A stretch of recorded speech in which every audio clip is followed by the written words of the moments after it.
Hello everyone. Shin kun gaji da rasa kuɗi a kasuwar trading ko kuna rudanin ta ina za ku fara?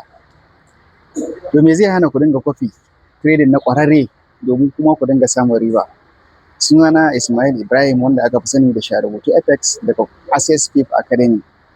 Tsarin da nake bi shine ina amfani da kyakkyawan taƙaita asara da kuma fahimtar direction ɗin da kasuwa take bi. Ga dama ta samu gare ku. Za ku iya kwafi trading ɗina kai tsaye ta hanyar amfani da market broker. Wannan broker ce wadda ake kira da market for you. Abin da za ku yi kawai shine ku yi rijista da link ɗina, sai ku haɗa asusunku na kwafi trading da kwafi trading ɗina domin kuma ku dinga samun ribar da ake samu a kasuwar forex trading.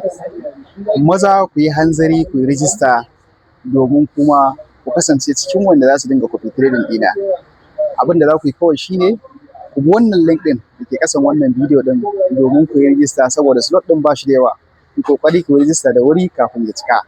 Na gode. Sharubutu FX trading cikin hikima da kuma samun riba cikin hikima.